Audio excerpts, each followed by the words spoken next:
NDA கூட்டணிக்கு மக்கள்கிட்ட ஒரு நல்ல வரவேற்பு இருக்கு. இந்த ஒரு மாதிரி மதுரையை அலங்கோலமாகவும் கேவலமாகவும் நாங்க பார்க்கல. அந்த அளவுக்கு மதுரையை குப்பைக்கடை ஆக்கி வச்சிருக்காங்க. 2019 நம்முடைய பாரத பிரதமரை கூப்பிட்டு அடிக்கல் நாட்டுறாங்க. சிவகங்கை மாவட்டம்ல நம்ம போனா தெரியும், ஒரு மாதிரி காஞ்சு போயிருக்கும், ஒரு கிரீனிஷாவே இருக்காது, ஒரு பச்சை பசல்னே இருக்காது.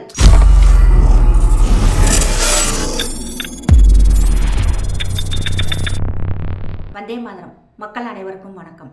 தேர்தல் களம் பயங்கர சூடாக போய்கிட்டு இருக்கு. வெயில் காலத்தில் இந்த முறை பார்த்தோம்னா என்டிஏ கூட்டணிக்கு மக்கள்கிட்ட ஒரு நல்ல வரவேற்பு இருக்குது. அதாவது போகிற இடம் எல்லாமே எங்களுக்கு இன்னென்ன மாதிரி குறைகள் இருக்குது அப்படின்னு சொல்லிட்டு மக்கள் கேண்டிடேட்ஸை எடுத்து சொல்கிறாங்க. அதே மாதிரி பார்த்தோம்னா திமுகவை சார்ந்த வேட்பாளர்கள் வந்தாங்கன்னா அடித்து துரத்துறாங்க. ஒவ்வொரு வீடியோவும் பார்க்கும்போது நமக்கே ஆச்சரியமாக இருக்குது. இந்த அளவுக்கு மக்கள் கொந்தளிச்சு போய் இருக்கிறாங்க. 5 வருஷம் ஆட்சி செஞ்சுருக்காங்க. மக்களுக்கு எந்த ஒரு நலத்திட்டங்களுமே செய்யலை. மிஞ்சி மிஞ்சி போனால் மக்கள் என்ன கேட்க போகிறோம்? அதாவது டெய்லி தண்ணி வரணும், கரண்ட்டு சரியாக கொடுக்கணும், ரோடும் நல்லா இருக்கணும். இதுதான் நம்ம கேட்க போகிறோம். இது கூட இவங்களுக்கு சரியாக கொடுக்க முடியாமல் ரொம்ப மோசம் பண்ணி வச்சுருக்காங்க. இல்லை குறிப்பாக பார்த்தோம்னா மதுரை தெற்கு தொகுதியில் பாஜகவின் சார்பில் பாஜகவின் மாநில பொதுச் செயலாளர் ராமசீனிவாசன், ப்ரொஃபசர் ராமசீனிவாசன் சார் நிற்கிறாங்க. அவர் கல்வியாளர், நல்ல அரசியல்வாதி. அவர் இந்த முறை அங்கே போட்டி போடுறாங்க. போன முறை மதிமுகவின் சார்பில் பூமிநாதன் அவர்கள் கேண்டிடேட்டாக நின்று அவர் ஜெயிச்சிருக்காரு. ஜெயிச்சது மட்டும்தான், மறுபடியும் அவர் அந்த மதுரை பக்கமே போகலை போல. அப்படியும் ஜெயிச்சு சென்னையிலே செட்டில் ஆகிட்டார். அங்கே போய் பார்த்தோம்னா நாங்கள் டிசம்பர் மாதம் அங்கே போயிருந்தோம். அந்த சமயம் மழை சமயம் வேறு. எங்கே பார்த்தாலும் செகதி சேறு, பார்த்தோம்னா ஒரே குப்பை, எங்கே பார்த்தாலும் குப்பை. நாங்கள் எத்தனையோ வருஷங்கள் நம்ம வருஷம் மதுரை போய்கிட்டு தான் இருக்கோம். இந்த ஒரு மாதிரி மதுரையை அலங்கோலமாகவும் கேவலமாகவும் நாங்கள் பார்க்கல. அந்த அளவுக்கு மதுரையை குப்பை ஆக்கி வச்சிருக்கிறாங்க. ஏன்னா இந்த 5 வருஷத்துல அவங்களால எவ்வளோ சுரண்ட முடியுமோ சுரண்டிருக்காங்க. அந்த மதுரை மாநகராட்சியினுடைய அதாவது இயலாமையினுடைய ஒரு சிறப்பு என்னன்னு பார்த்தா மதுரை குப்பைக்காடாக்கி வச்சிருக்கிறது தான். இன்னைக்கு ராமசீனிவாசன் சார் பாஜகவின் வேட்பாளராக மதுரை தெற்குல போட்டிடுறாங்க. அவரை நம்ம ஏன் ஜெயிக்க வைக்கணும் அப்படிங்கிறதுக்கு தான். கண்டிப்பாக அவர் இப்போ வரைக்கும் ஒரு சட்டமன்ற உறுப்பினர் இல்லை, பாராளுமன்ற உறுப்பினர் இல்லை. அவர் ஒரு மாநில ஒரு கட்சியினுடைய பொது செயலாளர் மட்டும்தான். அப்படி இருந்தாலுமே அவர் மதுரைக்காரரு. மதுரை அவருக்கு நல்லா தெரியும். மதுரையில் பார்த்தோம்னா தெற்கு மாவட்டங்கள் எந்த ஒரு விதமான வளர்ச்சி திட்டங்களுமே இல்லை.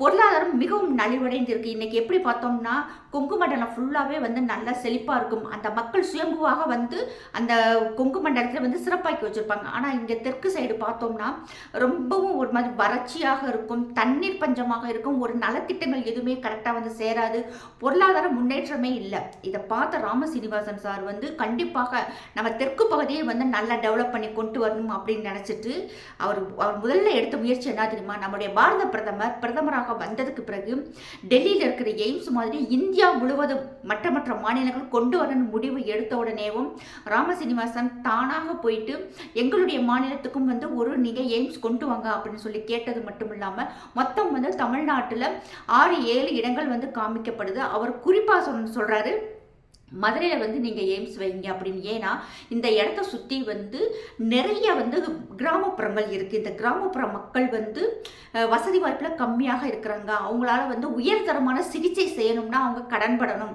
அதெல்லாம் மக்களால் தாக்கு பிடிக்க முடியாது. அப்படிங்கிறதுக்காகவே ராமசீனிவாசன் சார் மதுரைக்கு தேர்ந்தெடுத்து கொடுக்குறாங்க. கிட்டத்தட்ட பார்த்தோம்னா அந்த எய்ம்ஸ் மதுரையில் வர்ற எய்ம்ஸ் மட்டுமே கிட்டத்தட்ட 4 கோடி மக்கள் பயனடைவாங்கன்னு சொல்கிறாங்க. அதை சுற்றி இருக்கிற அத்தனை மாவட்ட மக்களுமே இன்னைக்கு மதுரைக்கு தான் பெரிய ஜிஹெச், மதுரைக்கு தான் போவாங்க.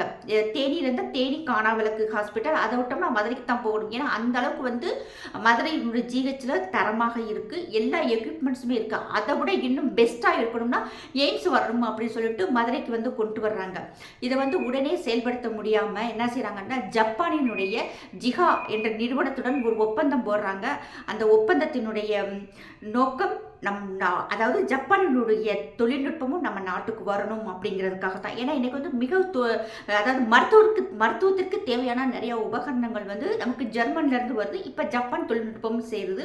அப்படி சேரும்போது நல்ல உயர்தரமான கருவிகள் நம்மளுடைய மாநிலத்துக்கு வரணும் அப்படின்னு சொல்லிட்டு ஜிகா நிறுவனத்துடன் ஒப்பந்தம் போட்டு ஒவ்வொரு விஷயத்திலுமே பார்த்து ராமசீனிவாசன் சார் 2019 நம்முடைய பாரத பிரதமரை கூப்பிட்டு அடிக்கல் நாட்டுறாங்க. அடிக்கல் நாட்டுறது மட்டும் இல்லாமல் வேலை வேலைகள் வந்து நடக்க ஆரம்பிக்குது. நம்மளுடைய உதயநிதி என்ன பண்ணாரு, செங்கல் தூக்கி வச்சுட்டு எய்ம்ஸ் எங்கே வருது, எய்ம்ஸ் எங்கே வருது அப்படின்னு சொல்லி கேட்டார். இப்போ சாதாரண பொதுமக்களாகிய நம்மளுடைய கேள்வி என்னென்னா, செங்கலை தூக்கிட்டு எய்ம்ஸ் எங்கே, எய்ம்ஸ் எங்கன்னு சொல்லி கேட்டிங்களே, நீங்கள் சுரண்டி வச்சிருக்கிற காசில் மாதம் ஒரு எய்ம்ஸ் கட்டலாம். தமிழ்நாட்டில் இருக்கிற ஒவ்வொரு மாவட்டத்துக்குமே ஒவ்வொரு எய்ம்ஸ் கொண்டு வரலாம். ஆனால் நீங்கள் என்ன பண்ணியிருக்காங்க, அவங்க குடும்பம் மட்டும் நல்லா இருக்கணுங்கிறதுக்காக இருக்கிற அம்புட்டு சொத்தையும் அதாவது அம்புட்டு காசை மக்கள்கிட்ட இருந்து உறிஞ்சி எடுத்து அவங்க தான் பணக்காரர் ஆயிருக்காங்க. ஆனால் ராம சீனிவாசன் சார் நம்மளுடைய மக்கள் நல்லா இருக்கும்னு சொல்லிட்டு ஒரு சேவை மனப்பான்மையோடு செஞ்சு இன்னைக்கு மதுரைக்கு எய்ம்ஸ் கொண்டு வந்துட்டாரு. இப்போ நினைச்சிருந்தாங்கன்னா பிப்ரவரியில் வந்து முடிவடைஞ்சிருக்கு. இதுக்கு முன்னாடி பார்த்தோம்னா எய்ம்ஸில் மாணவர்கள் மருத்துவக் கல்லூரியில் மருத்துவம் படிச்சுக்கிட்டு இருக்காங்க. ஆனால் இங்கே திமுக அரசாங்கம் என்ன செய்கிறாங்கன்னா, இன்னும் எய்ம்ஸ் வரல, நம்மளை ஏமாத்துறாங்க அப்படின்னு சொல்லிக்கிட்டு இருக்காங்க. எல்லா வேலைகள் முடிவடைஞ்சிருக்கு. நம்முடைய எடப்பாடி ஐயா முதல்வராக பதவியேற்றது உடனேவும் நம்முடைய பாரத பிரதமரும் சேர்ந்து மதுரையில் வந்து எய்ம்ஸ் திறப்பாங்க. கோலாகலமாக அத்தனை பேரும் கண்குளிர பார்த்து ரசிக்க போகிறாங்க. நானே நினைப்பேன் எப்படின்னா, அதாவது எய்ம்ஸ் வந்தால் கண்டிப்பாக அதிமுக அதாவது என்டிஏ கூட்டணி இருக்கணும். இல்லை இப்போ திமுக ஆட்சியில் தொடர்ந்தாங்கன்னா நாங்கள் தான் எய்ம்ஸை கொண்டு வந்துட்டுக்கோன்னு சொல்லிட்டு அதிலே ஒரு ஸ்டிக்கரை ஒட்டிடுவாங்க. ஏன்னா அப்பாவி மக்கள் அதையும் நம்ம நம்பிக்கிட்டு தான் இருப்போம். இது முழுக்க ராம சீனிவாசன் சாரும் அவங்களுடைய டீமும் சேர்ந்து எடுத்த முயற்சினால இன்னைக்கு 4 கோடி தமிழக மக்கள் வந்து பயனிட போகிறாங்க. அது மட்டும் இல்லாமல் பார்த்தோம்னா கேரளாவிலிருந்து மக்களுமே வந்து தாராளமாக எய்ம்ஸ்க்கு வருவாங்க. இப்பயுமே வந்து கேரளா மக்கள் நம்ம தமிழ்நாட்டுக்கு வந்து சிகிச்சை எடுத்துக்கிட்டு தான் இருக்காங்க. இப்போ எய்ம்ஸ் வந்துட்டாங்கன்னா பக்கத்து மாநிலத்துக்குமே வந்து அது கண்டிப்பாக அது பயன்படும். ராம சீனிவாசன் சார் முயற்சினால இன்னைக்கு எய்ம்ஸ் வந்திருக்கு. அடுத்து பார்த்தோம்னா விருதுநகர்ல வந்து டெக்ஸ்டைல் பார்க் கொண்டு வந்திருக்காரு. இது வந்து இந்தியாவில் வந்து மொத்தமே வந்து வெறும் 7 மாநிலத்துக்கு மட்டும்தான் டெக்ஸ்டைல் பார்க் கொண்டு வரப்படும் அப்படின்னு சொல்லிட்டு பிஎம் மித்ரா அப்படிங்கிற ஸ்கீம்ல நம் பாரத பிரதமர் இந்த திட்டத்தை கொண்டு வர்றாரு. உடனே ராம சீனிவாசன் சார் வந்து எங்களுடைய மாநிலத்துக்கும் வந்து டெக்ஸ்டைல் பார்க் வேணும் அப்படின்னு சொல்லிட்டு நேரடியாக போய் நிர்மலா சீதாராமன் மேம் பார்த்துட்டு அவங்க மூலியமாக இங்கிருந்து அந்த டெக்ஸ்டைல் மில் ஓனர்களுடைய கலந்து பேசி நேரில் போய் பார்க்குறாங்க. பார்த்துட்டு எங்களுக்கு வந்து நீங்கள் கொண்டு வாங்கவும் அப்ரூவல் வாங்கினா நமக்கு இடம் வேணும்ல. உடனே வந்து என்ன செய்கிறாங்கன்னா விருதுநகர் மாவட்டத்தில் 1052 ஏக்கரில் இடம் செலக்ட் பண்ணி கொடுக்குறாங்க. அதையும் கொண்டு வர முடியாமல் ஒரு சில இடைஞ்சல்கள் பண்ணுறாங்க. அதையும் தவிடு பொடி ஆக்கிட்டு இங்கே டெக்ஸ்டைல் பார்க்கு கொண்டு வர்றாங்க. 1800 கோடி ரூபாயில் வந்து இந்த டெக்ஸ்டைல் பார்க் கொண்டு வராங்க. இது முழுக்க பார்த்தோம்னா சென்ட்ரல் கவர்மெண்ட் நிதி. எப்படின்னா பாதி வந்து நம்முடைய ஸ்டேட் கவர்மெண்ட் கொடுக்கணும். ஆனால் அதையுமே பார்த்தோம்னா Rajalakshmi mills and Thyagaraja mills 2 பேருமே சேர்ந்து அவங்களே 1000 கோடி ரூபாய் இதில் இன்வெஸ்ட் பண்ணியிருக்காங்க. சென்ட்ரல் கவர்மெண்ட் வந்து டெக்ஸ்டைல் பார்க்கில் ட்ரைனிங் கொடுக்குறாங்க. இப்போ சாதாரண பெண்களுக்கு வந்து நமக்கு வந்து டெய்லரிங் வேணும் அப்படின்னா பெண்களுக்கு தேவையான அத்தனை தொழில்நுட்பமும் வந்து அவங்களுக்கு நுணுக்கங்களை கற்றுக் கொடுக்குறாங்க. நாளைக்கு அவங்க போய் வெளியே வேணும்னாலும் ஏதாவது ஒரு சின்ன கம்பெனி மாதிரி வச்சு அவங்களே வந்து ரன் பண்ணுற அளவுக்கு பெண்களுக்கு வந்து அங்கே தொழில்களை வந்து கற்றுக் கொடுக்குறாங்க. அதுதான் இங்கே முக்கியமான விஷயமே பார்த்தோம்னா. நிறைய இடத்துல பார்த்தோம்னா என்ஜிஓஸ் எல்லாம் அப்படி செய்வாங்க. ஆனால் இது சென்ட்ரல் கவர்மெண்ட் முழுக்க நம்முடைய மதுரைக்கு விருதுநகர் மாவட்டத்துக்கு கொண்டு வந்திருக்காங்க. விருதுநகர் மாவட்டம் சிவகங்கை மாவட்டம்னா நம்ம போனால் தெரியும், ஒரு மாதிரி காஞ்சு போயிருக்கும், ஒரு கிரீனிஷாகவே இருக்காது, ஒரு பச்சை பசல்னே இருக்காது. அந்த ஒரு மாதிரி கந்தக பூமி. அந்த பூமியில் நம்ம என்ன செஞ்சால் நம்மளுடைய மக்கள் வந்து வளம் பெறுவாங்க அப்படின்னு நினச்சிட்டு கொண்டு வந்த திட்டம் தான் பார்த்தோம்னா டெக்ஸ்டைல்ஸ் பார்க். இதில் கிட்டத்தட்ட நேரடியாகவும் மறைமுகமாகவும் பார்த்தோம்னா 27,000 பேருக்கு மேலே வேலை வாய்ப்பு கிடைக்கும் அப்படின்னு சொல்கிறாங்க. ஃபர்ஸ்ட் யூனிட்டுக்கே இதே நல்லா டெவலப் ஆச்சுன்னா அடுத்தடுத்து 45,000 60,000 சொல்லிட்டு வேலை பார்க்கும் எண்ணிக்கையினுடைய அளவு வந்து கூடும். குறிப்பாக பார்த்தோம்னா இன்னைக்கு பெண்கள் வந்து ரொம்ப கஷ்டப்படுறாங்க. அவங்களுக்கு ஒரு வேலை வாய்ப்புகளுக்கு வந்து இது ஒரு நல்ல சான்ஸ். இது அடுத்து பார்த்தோம்னா ஜல்லிக்கட்டு. கண்டிப்பாக இது வந்து ராமசீனிவாசன் சாருக்கு மிகப்பெரிய நம்ம சல்யூட் கொடுக்கணும். ஏன்னா நம்ம தமிழகத்தில் குறிப்பாக தென் தமிழகத்தில் ஜல்லிக்கட்டு வந்து மிகவும் பாரம்பரியமான கலாச்சாரம் பண்பாடோட ஒற்றி போன ஒரு விளையாட்டு. இப்போ வந்து பசுமாடை வந்து நம் தமிழர்கள் இந்தியர்கள் வந்து தாயாக பார்ப்பாங்க. காளை மாடை வந்து வீரத்தின் ஒரு அடையாளமாக பார்ப்பாங்க. ஏன்னா இளைஞர்கள் வந்து காளையை அடக்குனா வந்து ஒரு வீரன் அப்படிங்கிற ஒரு பெருமை ஒரு கெத்து இருக்கும். இது வந்து அதாவது வெளிநாட்டு அமைப்பை சார்ந்த பீட்டா அப்படிங்கிற ஒரு அமைப்பு இந்தியாவில் வந்து இப்படி ஒரு பாரம்பரிய விளையாட்டு இருக்குது, இதை வந்து அழிக்கணும் ஒழிக்கணும். எப்படி நம்முடைய உதயநிதி சொல்கிறாரு இல்லையா, சனாதனத்தை அழிக்கணும் ஒழிக்கணும் கிழிக்கணும் அப்படின்ட்டு, அதே மாதிரி இந்த பீட்டா அமைப்பு வந்து நம்முடைய பாரம்பரிய விளையாட்டான ஜல்லிக்கட்டை வந்து தடை செய்யணும்னு சொல்லிட்டு கோர்ட்டு மூலயமா கேஸ் போட்டு தடையும் வாங்கிடுறாங்க. இதை வந்து மக்கள் இயக்கமாக சிங்கம் முன்னணியில் நடைப்பயணம் போகிறாங்க. அப்போ வந்து நம்ம ராம் சீனிவாசன் சார் வந்து அதுக்கு தலைமை வகிக்கிறார். அதற்கு பிறகு பார்த்தோம்னா நம்ம மோடி அரசாங்கம் வந்ததுக்கு பிறகு சுப்ரீம் கோர்ட்டில் போய் பீட்டா அமைப்பு தடை வாங்குது. அதையும் மீறி இங்கே அன்றைய ஆட்சியில் இருந்த நம்முடைய எடப்பாடி ஐயா வந்து சட்டம் கொண்டு வர்றாங்க. இல்லை இது வந்து எங்களுடைய பாரம்பரிய விளையாட்டு நமக்கு வேணும்னு சொல்லிட்டு அந்த தீர்மானத்தை கொண்டு போய் சென்ட்ரல் கவர்மெண்ட்டை கொடுத்து மோடி ஐயாட்ட ஒரே நாளில் அன்னைக்கு இருந்த அதிமுக அரசாங்கமும் ராம சீனிவாசன் சார், ஆடிட்டர் குருமூர்த்தி, பொன்னார் ஐயா இவங்க எல்லாமே போய் நேரில் எடுத்து பேசி ஒரே நாளில் மத்திய அரசு வந்து அந்த தடையை வந்து இல்லை, இந்த கலாச்சாரமான விளையாட்டு நமக்கு வேணும் அப்படின்னு சொல்லிட்டு ஒரு சட்டத்தை ஒன்று போட்டாங்க. இனிமேல் வந்து யாராலையுமே வந்து ஜல்லிக்கட்டை வந்து நீக்க முடியாது. இப்போ இந்த முறை பார்த்தோன்னா கலாச்சாரம் குடிச்சு செத்தவனுக்கு 10 லட்சத்தை திமுக கவர்மெண்ட் கொடுக்குது. ஆனால் இன்னைக்கு என்டிஏ அரசாங்கம் அமைய போகுது.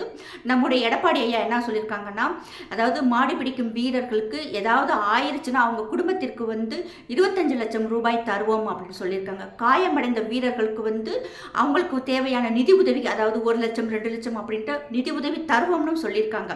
இதுதான் வந்து ஒரு நல்ல அரசாங்கத்திற்கான ஒரு அடையாளம். அதே மாதிரி பார்த்தோம்னா பழைய முறையில் அந்த ஜல்லிக்கட்டில் வந்து ஆன்லைனில் அப்ளை பண்ணணும். இப்போ எடப்பாடி ஐயா வந்து என்ன சொல்கிறாருன்னா, நாங்கள் வந்தோம்னா கண்டிப்பாக அந்த ஆன்லைனில் அப்ளை பண்ணுற முறை வந்து நாங்கள் ரத்து செஞ்சுருவோம் அப்படின்னு சொல்லியிருக்காங்க. ஏன்னா நிறைய இளைஞர்கள் கிராமத்துலேருந்து தான் ஜல்லிக்கட்டுக்கு எடுத்துகிட்டு போகிறாங்க. அப்படி போகும்போது நிறைய பேருக்கு அப்ளை பண்ண தெரியாமல் நிறைய பேர் பின் தங்கிடுறாங்க. இப்போ நார்மலான நடைமுறையே இருந்தால் கண்டிப்பாக இன்னும் நிறைய இளைஞர்கள் வந்து ஜல்லிக்கட்டில் விளையாட வருவாங்க. இது பாரம்பரியத்தையும் கலாச்சாரத்தையும் காத்து கொடுத்த மீட்டு கொடுத்த பெருமை வந்து நம்முடைய ராம சீனிவாசன் சார் தான் சாரும். அதுக்கடுத்து பார்த்தோம்னா பட்டாசு தொழிற்சாலை நலிவடையாம இன்னைக்கு வந்து ஏற்றுமதி அளவுக்கு கொண்டு போனதுல முக்கியமான பங்கு ராம சீனிவாசன் சார் தான் உண்டு. ஏன்னு பார்த்தோம்னா பெரும்பாலும் வந்து சீன பட்டாசுகள் தான் இந்தியாவுக்குள்ள அதிகமாக வந்து விற்பனை ஆகிக்கிட்டு இருந்துச்சு. அதனால வந்து நம்மளுடைய தமிழ்நாட்டில் இருந்த சிவகாசியிலிருந்து போகக்கூடிய பட்டாசுகள் வந்து நிறைய தேங்கி இருந்துச்சு. அதே சமயத்தில் ஜிஎஸ்டி 28% போட்டிருந்தாங்க. அப்போ சிவகாசியில் இருக்கும் அந்த பட்டாசு தொழிற்சாலையை சார்ந்தவங்க ராம சீனிவாசன் சார் சந்திச்சு எங்களால் வந்து இது கட்டுப்படி ஆகாது, நிறைய வந்து எங்களால் செலவழிக்க முடியல அப்படின்னு சொல்லி அவங்களுக்கு கோரிக்கை வைக்கவும் பட்டாசு தொழிற்சாலைகளுடைய தலைவர்கள் எல்லாம் சேர்ந்து ராம சீனிவாசன் சாரும் சேர்ந்து டெல்லியில் போய் நிர்மலா சீதாராமன் அவர்களை பார்த்து இப்படி வந்து எங்களுக்கு ஒரு பிரச்சனை இருக்குது, எங்களால் வந்து 28% வந்து ஜிஎஸ்டி செலுத்த முடியாதுன்னு சொல்லவும் அதை 18% குறைச்சாங்க. அதே மாதிரி சீன பட்டாசுகள் இந்தியாவுக்குள்ள அதிகமாக வர்றதுனால நம் இந்தியாவில் இருக்கும் சீன பட்டாசுகள் வந்து தேங்கி இருக்கோம் அப்படின்னு சொன்ன உடனேவும் பாரத பிரதமர் வந்து மேக் இன் இந்தியா திட்டத்தில் தான் வந்து இனிமேல் நம்ம எல்லா பொருட்களையும் வாங்கணும்னு சொல்லிட்டு மக்கள்கிட்ட வந்து அது ரொம்ப ஈஸியாக கொண்டு போயிட்டாரு. அதாவது வந்து நம்ம வந்து அந்நிய நாட்டு பொருட்களை தவிர்ப்போம், இந்திய பொருட்களை பயன்படுத்தும் அப்படின்னு சொல்லிட்டாரு. அப்போ பார்த்தோம்னா ஹோலி ஆகட்டும் தீபாவளி ஆகட்டும் வடநாட்டில் எல்லாமே வந்து எல்லாரும் போர்டு எழுதி போட்டிருப்பாங்க. நானே நிறைய வீடியோ பார்த்துருப்பேன். இங்கே வந்து ஒன்லி வந்து மேக் இன் இந்தியா திட்டத்தில் இருக்கும் பொருட்கள் மட்டும்தான் விற்கப்படும் அப்படின்னு போட்டிருக்கும். அந்த சமயத்துலலாம் பார்த்தோம்னா கிட்டத்தட்ட எல்லாருமே வந்து நம்ம சிவகாசி பட்டாசை தான் யூஸ் பண்ணாங்க. இன்னைக்கு பார்த்தோம்னா எத்தனை கோடினே தெரியல, கிட்டத்தட்ட பார்த்தோம்னா ஒவ்வொரு சமயம் பல 1000 கோடி ரூபாய்க்கு உண்டான பட்டாசுகள் நம் தமிழ்நாட்டில் இருந்து குட்டி ஜப்பான் அப்படின்னு சொல்லக்கூடிய சிவகாசியில இருந்து தான் இந்தியா முழுவதுமே போகுது. இதெல்லாம் பார்த்தோம்னா சீனாவுக்கு மிகப்பெரிய அடி. ஏன்னா ஒரே நாளில் தீபாவளிக்காக மட்டுமே வந்து அவங்க 50,000 to 1 லட்சம் ரூபாய் வரைக்கும் சீன பட்டாசுகளை இறக்குமதி செஞ்ச இடத்துல இன்னைக்கு அவ்வளவு பொருளாதாரமுமே வந்து நம்ம சிவகாசிக்கு வர்ற மாதிரி வந்து நம்முடைய ராம சீனிவாசன் சார் செஞ்சிருக்காரு. அதில் பார்த்தோம்னா கிட்டத்தட்ட இன்னைக்கு சீன பட்டாசுகளினுடைய வருகை 96% குறைஞ்சிருக்கு. அதுதான் இங்கே வந்து மிகப்பெரிய விஷயம். ஏதோ போனாரு செஞ்சாரு அப்படின்னு இல்லை, இதை வந்து முழுமையாக இந்தியா முழுவதுமே வந்து நம்முடைய பாரத பிரதமரும் இதுக்கு வந்து துணையாக நின்றாருன்னு தான் சொல்லணும். இந்த பட்டாசு தொழிற்சாலையில பார்த்தோம்னா நேரடியாக 3 லட்சம் மக்களும் மறைமுகமாக இன்டைரக்டாக கிட்டத்தட்ட 5 லட்சம் மக்களும் வந்து வேலை வாய்ப்புல இருக்கிறாங்க. அதுதான் இங்க மிகவும் முக்கியமான விஷயம். ஏன்னா பார்த்தோம்னா பெரும்பாலும் தென் மாநிலத்தில் இருக்கும் நிறைய பேர் பார்த்தோம்னா வடநாட்டில் போய், அதாவது மும்பையில் போய் வேலை பார்ப்பாங்க. இப்போ நமக்குன்னு ஒரு நல்ல தொழில் அமைஞ்சா நம்ம பிள்ளைங்க எதுக்கு அவங்க போய் வேலை பார்க்க போகிறாங்க. இப்போ முக்கியமாக நம்ம சொல்ல வேண்டியது வந்து ராம சீனிவாசன் சார் மதுரையில் நிற்கிறாங்க. மதுரை ஃபுல்லாகவே வந்து குப்பையாக்கி வச்சுருக்காங்க, சகதியாக்கி வச்சுருக்காங்க, சாக்கடையாக இருக்குது. இன்னைக்கு அதை ஃபுல்லாகவே வந்து நாங்கள் மதுரையை வந்து க்ளீன் பண்ணுறோம். அதாவது எப்படி டெல்லியில் வந்து அரவிந்த் கெஜ்ரிவால் டெல்லியை வந்து குப்பை கடாக்கி வச்சுருந்தாரு. அவங்க மக்களுக்கு கொடுத்த வாக்குறுதி என்ன தெரியுமா? கிளீன் டெல்லி. அதே மாதிரி ராமசீனிவாசன் சார் இப்போ களத்தில் இறங்கியிருக்காரு. கிளீன் மதுரை ஆக்கி தந்துடுவேன் அப்படின்னு சொல்லியிருக்காரு. அது மட்டும் இல்லை, சட்டமன்ற உறுப்பினர் இல்லை, பாராளுமன்ற உறுப்பினர் இல்லாமல் இருக்கும்போதே மக்களுக்கு பல லட்சம் மக்களுக்கு வேலை வாய்ப்பை வாங்கி கொடுத்துருக்காரு. பொருளாதாரத்தை முன்னேற்றி கொடுத்துருக்காரு. நம்மளுடைய மாநிலம், நம்மளுடைய மாவட்டம், நம்முடைய மக்கள் நல்லா இருக்கணுங்கிற ஒரே சிந்தனையில் எவ்வளோ வேலை பார்த்துக்கிட்டு இருக்காருன்னு வைங்க. அப்படி எந்த ஒரு பதவியில் இல்லாமல் இருந்த ஒரு மனுஷன் இவ்வளவு செஞ்சாருன்னா, அவர் ஒரு பாராளுமன்ற உறுப்பினராகவோ சட்டமன்ற உறுப்பினராகவோ இருந்தால் கண்டிப்பாக டபுள் இன்ஜின் சர்க்காரில் இன்னும் எவ்வளவோ நம்மளுடைய மாநிலத்துக்கு வளர்ச்சியடையாத நம்முடைய மாவட்டங்களுக்கு நிறைய திட்டங்களை கண்டிப்பாக கொண்டு வருவார். இதற்காகவே நம்ம கண்டிப்பாக ராமசீனிவாசன் அவர்களை நம்ம ஆதரிக்கணும். தாமரை சின்னத்திற்கு எல்லாரும் ஓட்டு போட்டு ஜெயிக்க வைக்கணும். இன்னொன்று பார்த்தோம்னா நிறைய விஷயங்கள், அதாவது நம் தமிழ்நாட்டை சார்ந்த நிறைய விஷயங்கள் நான் இவருடைய வீடியோ பார்த்து பர்சனலாக நிறையா தெரிஞ்சுக்கிட்டேன். குறிப்பாக பார்த்தோம்னா ராமர் கோயில் விஷயத்தில் எனக்கு நிறைய டவுட் இருந்தது. இவருடைய வீடியோக்களை பார்த்து நிறைய கிளாரிஃபை ஆச்சு. அது மறுக்க முடியாத உண்மை. அதாவது வரலாற்று பின்னணி எப்படி இருந்துச்சுன்னு சொல்லி ஒவ்வொன்றா சொல்ல வரும்போதோ அப்போ நம்மளுடைய தவறாக நான் புரிஞ்சுக்கிட்டு நிறைய விஷயங்கள் கிளியர் ஆயிடுச்சு. இப்போ அதே மாதிரி பார்த்தோம்னா இன்னைக்கு வரைக்கும் மதத்தை பற்றி எந்த இடத்துலையுமே அவர் பேசலை. கிறிஸ்தவர், இஸ்லாமியர், ஹிந்து சொல்லி எந்த இடத்துலையுமே பேசாமல் எல்லா மக்களையும் அரவணைச்சு போகிற ஒரு தகுதி நம்முடைய சார்ட்ட இருக்குது. அது மட்டும் இல்லாமல் திருப்பரங்குன்ற விஷயம் நடக்கும் போதுமே பார்த்தோன்னா எல்லா மக்கள் கூடயும் ஒன்றாக இருந்து கொஞ்ச நேரத்தில் பல ஆயிரம் மக்களை ஒன்று சேர்ந்து அதெல்லாம் உண்மையிலே மிகப்பெரிய சாதனைன்னு தான் சொல்ல முடியும். அந்த அளவுக்கு மக்களை ஒன்று சேர்த்துருக்காங்க. தான் ஒரு சட்டமன்ற உறுப்பினராக இல்லாமல் இருக்கும்போதே நம்மளுடைய மாவட்டங்களுக்கு இவ்வளோ விஷயங்களை கொண்டு வந்தவர். அவர் சட்டமன்றத்துக்கு போனார்னு வைங்களேன் எவ்வளோ நல்ல விஷயங்களை செய்வார்னு நம்ம எண்ணி இதை மனசுக்குள்ளே வச்சுக்கிறோம். கண்டிப்பாக நம்ம தாமரை சின்னத்துக்கு ஓட்டு போடணும். அது மட்டும் இல்லாமல் நமக்குன்னு சொல்லி ஒரு ஆள் அங்கே இருந்தாங்கன்னா ஒரு தெய்வ பக்தியான ஆள், ஒரு அறிவான ஆள். அதுதான் இங்கே முக்கியம். படிச்சிருக்காரு, நிறைய விஷயங்கள் தெரிஞ்சிருக்கு, புள்ளி விவரங்களோட பேசக்கூடியவர். இப்படிப்பட்ட ஆள் நமக்கு தேவை. ஏன்னா எதிர்கட்சியில் இருக்கிற எல்லாமே பெரும்பாலான கூமுட்டைங்க தான். அதுக்குமே நம்ம ஓட்டு போட்டு ஜெயிக்க வச்சுருக்கோம். ஒரு அறிவார்ந்தவர், ஒரு திறமையானவர், ஒரு நாட்டுப்பற்று மிக்கவர், ஒரு தேசபக்தியானவர், ஒரு கடவுள் பக்தியானவருக்கு நம்ம ஓட்டு போட்டு ஜெயிக்க வைக்க வேண்டியது ஒவ்வொரு தமிழர்களுடைய கடமை. ஏன்னா இன்னைக்கு போட்டியை பார்த்தோம்னா திமுகவுக்கும் தமிழ்நாட்டு மக்களுக்கும் தான் போட்டி, வேற யாருக்குமே போட்டி இல்லை. அவங்க வேணா டெல்லிக்கு போட்டி, பாஜக போட்டிங்களாம், அதெல்லாம் எதுவுமே இல்லை. தமிழக மக்களுக்கும் திமுகவுக்கும் தான் போட்டி. இன்னைக்கு தமிழக மக்கள் நம்ம நல்லா இருக்கணுமா, என்டிஏ கூட்டணியை தைரியமாக கரெக்டான சாய்ஸ்னா என்டிஏ கூட்டணிக்கு நம்ம ஓட்டு போடணும். ஜெய்ஹிந்த், ஜெய் பாரத்.